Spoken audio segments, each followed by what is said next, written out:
Episode 1 begins when our protagonist, Akamitsu Akagami, is a tiny boy. His father explains to him why having multiple partners is preferable to having just one. He then compares intimate relationships with friendships. Following that, he abandons his son and goes away. Akamitsu thinks his father is extremely cool at that age. We are transported to Akamitsu Akagami's teenage years.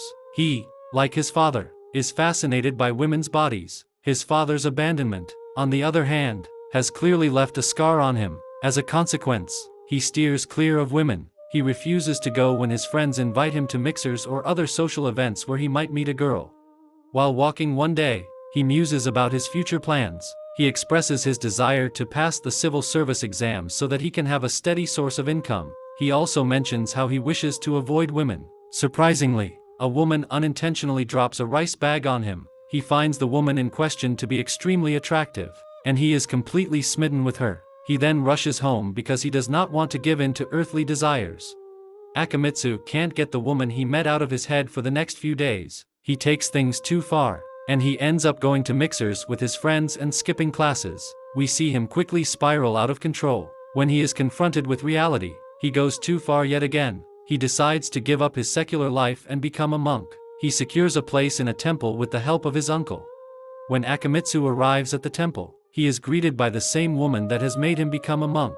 Well, he is still completely smitten with her and asks her to marry him right away. As she is being set up for an arranged marriage, the woman believes he is her suitor. However, after speaking with her mother, she realizes that Akamitsu is not her suitor. This leads to a lot of misunderstandings and chaos. We learn that the temple was recently converted into a nunnery, and Akamitsu's uncle was unaware of the development. The nunnery women invite Akamitsu to stay in exchange for helping them with manual labor. He declines the offer, claiming that he has already caused a lot of havoc. When he arrives at the train station, he discovers that the last train has already left. Following that, the woman he likes comes by. She tells him that she was aware that the last train has left and she has come to take him to the temple. They get along well and have an interesting conversation. Thereafter, she introduces herself as Aoba Yuzuki. She recognizes his surname when he introduces himself. Yuzuki drags Akamitsu back to the temple. The women inform him that his father stole money from the temple and ran away.